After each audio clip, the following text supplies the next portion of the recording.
What's going on, everybody? It's Cody. Welcome back to another video. Today we're giving you an update on what's happening with the market. We've seen a lot of changes with interest rates, with prices, with days on market, and there's been a lot of changes across the board that you're going to want to know about, whether you're looking at buying or selling real estate here in today's market, or you're just considering how to craft a plan to be able to do that in 3 months, 6 months, 12 months, maybe even a couple years down the road. This is going to be information that is helpful for you. So over the last year or two, prices have kind of been in this weird spot where they did dip down going from 2022 into 2023.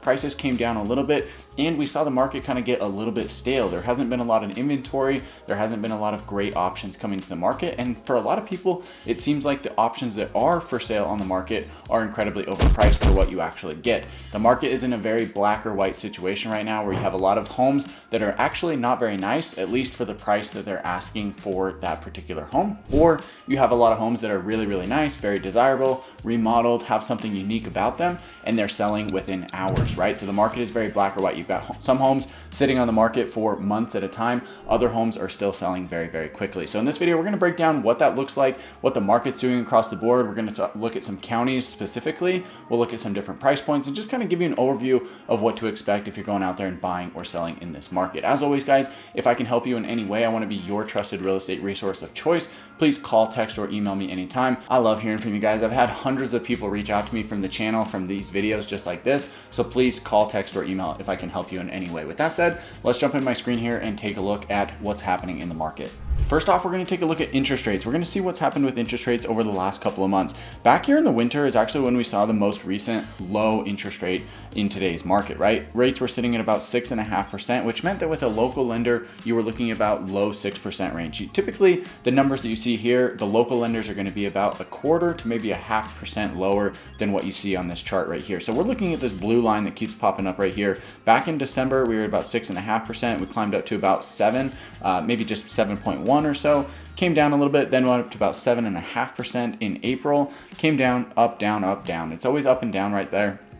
As you can see right now, as of the latest data yesterday, Friday, June 7th, we were sitting at 7.15%. So this has actually caused the market to kind of stabilize a little bit. We haven't seen a lot of changes with inventory, with people moving, because they're having to accept these higher rates. It's becoming the norm that people are expecting this now, so they're getting more comfortable with the idea.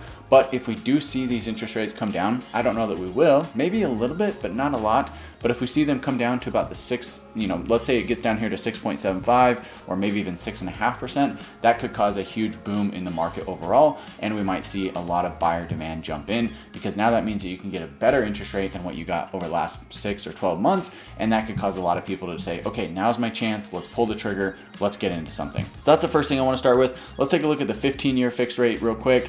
This is always about a 0.5% lower. It basically tracks the same exact chart as the 30-year fixed. Right now we're about 6.6% on 30 years, on 15-year fixed rate mortgages.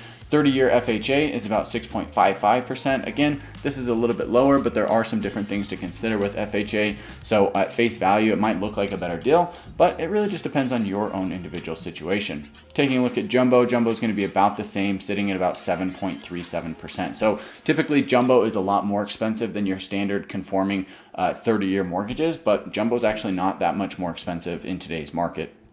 You can see the crazy, increase we've had here. We're about 3% back here in 2021, and now well double that in today's market. So taking a look at stats, let's look at the stats for the market as a whole. Looking at May 2024, this is the number. If you've seen my videos before, this will look familiar to you. This count right here is how many homes actually sold. I want to scroll up just a little bit so we can look at May of last year. Right now we had 3,531 home sales across the market. This is all counties, all home types, all price ranges, everything, right? This is everything across the state. Now, that actually, there's going to be some houses that are not included in this. For instance, any new construction homes that are not listed on the MLS, those homes will still have sold, but they're not going to be listed here on the market, or at least in this data set. So keep that in mind as we're looking through this. Last year, May of 2023, we had 3,511 home sales. So we are up just slightly. However, the thing you have to consider as well that I think gets often overlooked with this is that even though the number of sales was the same, over that past year, we had, potentially thousands of homes that were built across the state that now could have the potential to be sold. So as we get get the, as the number of homes across the state increases, we should theoretically just see more sales naturally, right? If you said, hey, 1% of homes are going to sell each year, that means that as the number goes from, maybe 500,000 households to 520,000 households, we should see an increase in the number of sales. So we haven't seen that just yet, which leads me to believe that right now the demand in the market is still a little bit suppressed. There's a lot of people, I've talked to a lot of people personally who are sitting on the sidelines waiting for the market to kind of change, waiting for the right home to pop up, waiting for interest rates to maybe come down just a hair so things can get a little bit more affordable to be able to jump into the market. So there is a lot of buyer demand. There's even a lot of sellers who are waiting to sell their home for the exact same reasons, right? That may or may not be the right choice. We're going to talk a little bit more about what you should do if you're in one of these scenarios. Let's jump over here and take a look at the median original listing price and the median sales price. So this right here, MDN OL $, that's going to be a median original listing price. And then this is the actual sales price, right? So what the home is listed for versus what it actually sold for. Back in May, we were at $499,900 as the median listing price across the market and a median sales price of $490,000. That percentage is going to be 98% right here. And you can see it's 98% for May of this year. However, the listing price has gone up. So as I mentioned, if we zoom out just a little bit and come back, from 2022 into 2023, as I mentioned, prices dipped down just a little bit. It depends on which market you're looking at, which city, what price range, what home type you're looking at. But because this median basis doesn't show the whole story, but you have to kind of narrow it down just a little bit. But you can kind of see that general trend here. We were back in 2022, 525. You can kind of see this slow dip down under 500 right here. And then we stayed right around 500,000 until just the spring of this year. So median listing price was depressed. It was actually kind of stabilized from about December of 2022 until April of 2024. That's almost 18 months where the prices were just about stabilized, right? Now, that doesn't mean that the actual sales price didn't change from that either, right? That actually saw a bigger number. Listing prices stayed mostly where they were at, but we actually saw sales prices come down. January 2023 and February, we were quite low, right? 455, 465, but now that number is much closer, right? So people are adjusting, they're getting used to the market, and they're saying, hey, maybe prices are not going to come down as much as we thought. Interest rates would probably have to go to 8, 9, 10% in order for us to see prices come down another, maybe 5 or 10%. The fact of the matter is, I see a lot of people who say, look, Utah's just way overvalued. There's no way we can sustain this. This is not something that's going to last.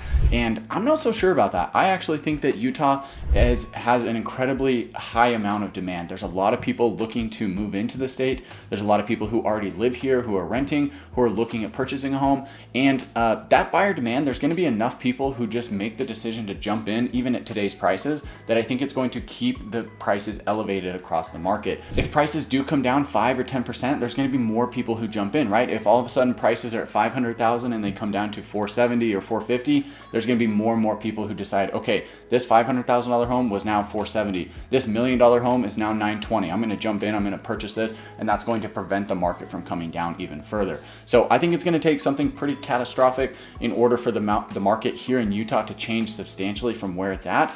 I actually think the market's kind of stabilizing, and I think that we could see prices either stay where they're at or continue just this very, very slow climb, at least over the next year or two. A lot of it is going to depend on what happens with interest rates. Right now, I think we're at kind of a stable market. If we do see that the market goes up where interest rates are 8, 9, 10%, then obviously that's going to bring prices down. If interest rates went down to, let's say, all of a sudden, let's say they dropped interest rates by, 1% or 2%, the market would go absolutely bananas. This median sales price would jump up to 550, 570, 580 really, really quick. So I don't see that happening. I see a lot of demand sitting, a lot of people sitting on the sidelines waiting to jump in, and a lot of people who want to purchase homes. This is actually a good point because we've actually seen the rental market get even stronger. I think the reason for this is because there's so many people who want to purchase, but they're not going to, or they're not able to. And so they're deciding to rent instead. And that has pushed rental prices up even higher. So great thing for landlords. If you're a landlord or you're looking to invest, get in touch with me. I love helping people invest in real estate. It can be a great way to grow your wealth and grow your retirement.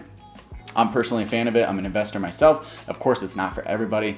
People are going to have mixed feelings on that, but I think there's actually a lot of potential going into the future with that. So So just a reminder, guys, real quick, if you're looking to buy, sell, or invest in real estate, please reach out to me. My information is here on the screen. Call, text, or email me anytime. I want to hear from you soon.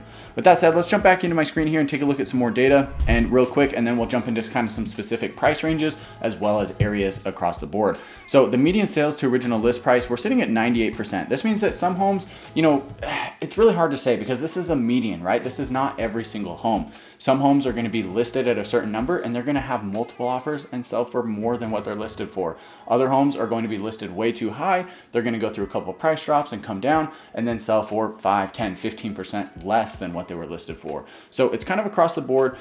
Generally homes are selling for a little bit less than what they're listed for. So if you list a home at $1 million, you might be able to negotiate that down to 980, 970, but you're not going to be purchasing that home for 900,000 or 850,000, right? In most cases, maybe a one-off case where the home is just way overpriced to begin with, that's possible. But for the most part, these homes are going to be competitive and they're going to be selling for close to the asking price or right at the asking price in a lot of scenarios. Last thing I want to look at here is days on market. Days on market is still pretty strong. We're sitting at 24 days on market, which is pretty typical. That's actually still, lower than where we've been in the past. Going back to 2023, we're much higher, let's say May of this year. Actually, we're at 23 days last year. So our days on market has increased just a little bit. I think this is probably due to homes that were still on the market from the winter months that are still sitting on the market and pushing that median days on market number up. However, again, going back to 2021, 2022, we were incredibly low, right? Almost every single home was selling just within days. It was kind of crazy. So looking at this, and your average home is going to be on the market for roughly 3 weeks before going under contract and selling. So important information to have there. All right, so I want to modify the criteria here just a little bit. We're going to look at the price range between $500,000 and $1 million. We're going to look at single family homes, and we're going to look at counties that are just in northern Utah in the Salt Lake City metro. So here along the Wasatch Front, basically all of northern Utah where most of the population is located. This is roughly 2 million people out of the, I think, like 3.3 or 3.4 million that we have in the state. This comprises almost 2/3 of the population across the state. So I'm going to narrow it down and take a look at this and show you what's happening in this price range between 500 and $1 million, single family homes only, no condos or townhomes or anything else, and looking at these counties in northern Utah. So as of May 2024, we had 1,100 home sales in this price range, which is up just slightly from last year. Our median listing price is about the same as it was last year, as well as what it's been over the last couple months, at least in this price range, right? So this is a median basis. Our median listing price has been the same in this price range since basically March of last year, $649, $650. It really doesn't fluctuate too much off that number. And the sales price is the thing that's going to adjust a little bit more. So median sales price last year, $635,000. As of this year, we're at $638,500. So what this leads me to believe is that you're just not being able to negotiate quite as much as you would have last year. Days on market was 27 last year. Right now we're at 18 for the month of May. So homes in this price range are moving a little bit quicker. They're not getting negotiated on as much. So homes in this price range are moving a little bit quicker. They're not getting negotiated on quite as much. And we're starting to see that there's a little bit more demand in the market for this particular home type. Now I want to make another adjustment and see what's happening above $1 million. This is going to be a little bit different market. I help a lot of people who are shopping in this price range. So I want to take a look at that specifically to see what's happening at these higher numbers. So again, this is a list price, at least 1 million. I did cap it out at 3 million because as you go above 3 million, the numbers just get wacky, right? You might have a $4 million home or a $12 million home that's going to skew the numbers drastically, right? So I left that out. I capped it at 3 million.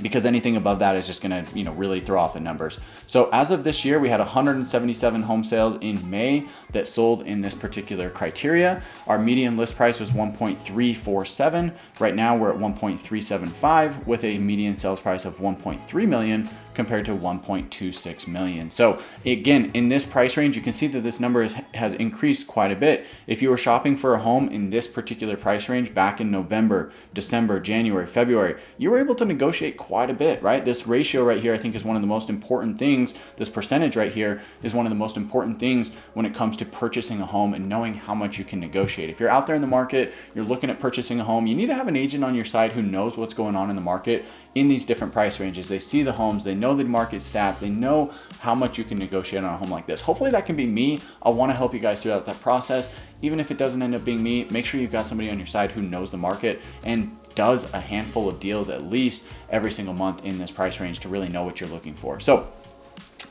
that being said, take a look at this. I mean, back here in September, 92%. This means that on average, your typical home in this price range, you can negotiate it down 8% off the listing price, or maybe they already have, right? This also includes homes that are maybe listed at, let's say, 1.5 million. They drop the price to 1.45, they drop the price to 1.4, and then it sells at 1.4. Even though that's considered a full price offer based off of the asking price, the number is still lower than where the home was originally listed at. So that does include that number, just keep that in mind. But we're at 92%, 93, 92. Back here in December, January, this is the best time to buy a home in this price range. Typically the people who are selling in this price range during that time of year have to sell for a reason. Maybe it's a death in the family, maybe they had a divorce, maybe they're moving for a job, whatever the case may be, they're motivated, right? People typically don't want to move in December or January or February for that matter, because it's cold, it's snowy, it's dark, and typically people want to wait until the spring selling season. So anybody who's selling a home during that time is typically motivated to do so, and they're willing to negotiate a little bit more. So if you're a buyer, that can be a great time to purchase a home. Just keep in mind that there may not be as good of inventory on the market at that time. So if you're shopping, you may find what you want, or you may not. As we go into this spring months, you can see that it quickly jumps up in February, 94%. March, we're back to 96%, and by April, we're at 99%. So almost all homes, out of 162 home sales, almost all of them in April sold for very, very close to the asking price. Again, I shouldn't say all of them, but on a median basis, they were selling for very, very close to the ask price. This means that some are going to be above the listing price, others are going to be below that listing price. So 99% in April, 95% in May. Again, days on market has continued to drop. February, we're at 82. Dropped down significantly. I mean, this is a huge drop going from 82 to 27 over just the course of, let's say 3 months. That's a huge, substantial drop in the number of homes that are listed on the market and how long they're staying listed on the market. So with all that being said, guys, we've made it this far in the video. Thank you so much for watching. I know this was a longer one. I wanted to give you an overview of what's happening in the market at different price points, and kind of what makes sense if you're looking to buy or sell homes. I want to provide commentary along the way. As always, guys, if I can help you in any way, I want to be your trusted real estate resource of choice. Please call, text, or email me anytime. I love hearing from you guys and would love to chat with you soon. Thank you so much for watching. We'll catch you in the next one.